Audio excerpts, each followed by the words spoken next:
Welcome, collectors, to a rather unusual spur-of-the-moment video. Excuse the lack of editing and a more guerrilla-style recording, as I wanted to get this out quickly to address the dozens of questions and concerns I've received in regards to this piece. So let's get right into it.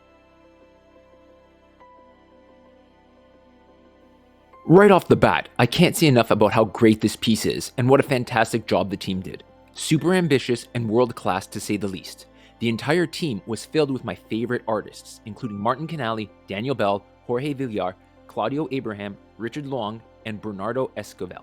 I have zero fault to any of them, and despite a few gripes, I do love this sculpture. So I will list the issues I have had and address the concerns I've received in order of importance.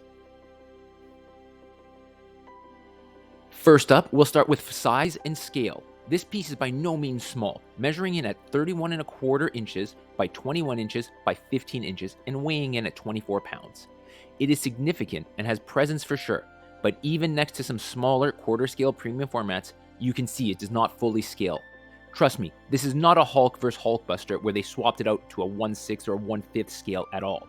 Just slightly smaller than a quarter scale, in my opinion.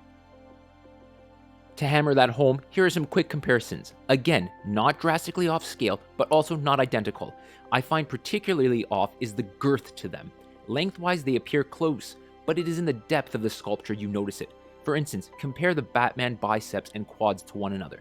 He's gone a little anemic, and similarly, the Joker portraits. They appear similarly sized in height, but it is in the 3D aspect you notice the difference. Moving along, I had two other issues that were probably unique to my particular statue. I had two very minor clean breaks. When you see the box slide, you'll notice that DHL used this thing as a ramp or something. The first was on the Joker portrait. I have a singular hair strand broken off and for the life of me can't find where it goes. Completely unnoticeable had it not been in the box. Secondly was a small break on the light up bottle portion. Thankfully, it is at the back and again, once assembled, completely unnoticeable. Here I am shining a light on it, and I'm not even sure if you can see it, because I can't. Both minor, standard inconveniences. Thankfully, that was all of it. Moving along to an actual problem multiple people have addressed. The Joker's right hand holding the gun. I have two issues here. One, the magnet is useless. It cannot hold the hand in place at all and is super weak. Be cautious with this, or put a drop of glue to be safe. The other hand, super strong, no issues. Secondly, in the pistol, you have the option to put the boxing glove. However, this is no bueno. I had to glue mine in place as it fell out twice while I was sitting there. Thankfully, my 40+ years living in the Himalayas, becoming a Shaolin monk activated, and I caught it both times. Definitely not just big gorilla meathead luck. For reference, I've included a video showing it flop around once installed. And now, a positive I wanted to bring up, namely the tolerances and fitment of everything. Meticulous thought and planning went into the development of this piece without a doubt. Everything keys in sequentially and precisely, which gives it a fluid aesthetic and it appears to be one singular piece. With that being the case though, it greatly exacerbates minute imperfections because they become so obvious. And the worst part is, once you see it, you can't unsee it. So if you have this piece or are getting it, maybe skip this section and watch a different video of mine. I'll tag one. This is your spoiler warning.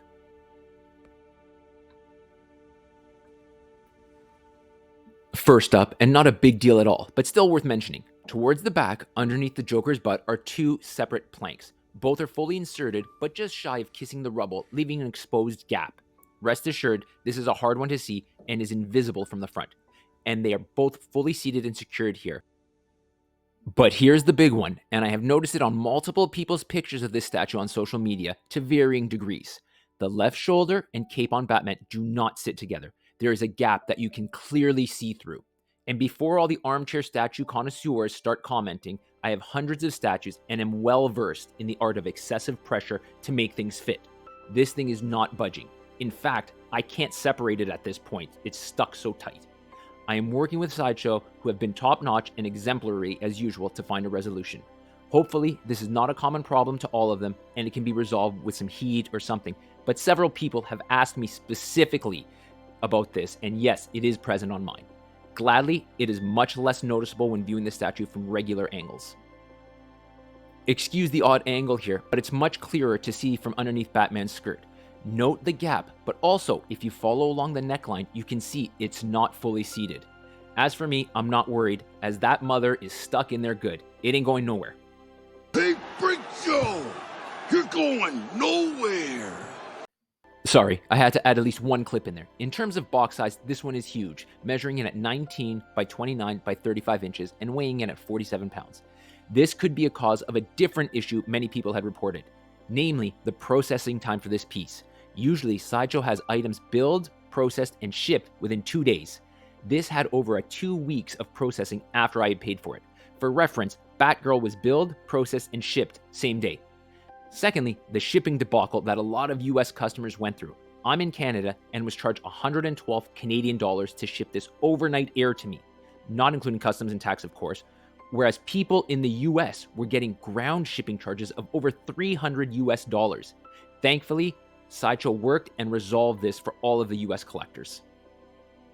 All in all, I want to be very clear. These issues may be singular to me and a few others, and they really do not derail this epic statue. Breaks happen, DHL sucks, and sometimes things don't fit perfectly. If, however, the scaling is a problem for you, that's a different story. I have this located in my 1/4 scale section and it looks fine. I highly doubt any non-seasoned collector would even notice the difference at all. That being said, it is a wonderful piece that deserves praise for its ambition and design. Everything about it screams high-end collectible and exudes awe. I will be keeping this piece, or at least a replacement from Sideshow if that'll fix the gap. But at the end of the day, it is not an inexpensive piece, so you have to be happy with your purchase. If I missed anything at all, let me know and I'd be glad to answer it for you. Just want to wish everyone happy holidays to you and your loved ones. Until we meet again, keep your passion for collecting alive and your love for superheroes soaring. Take care.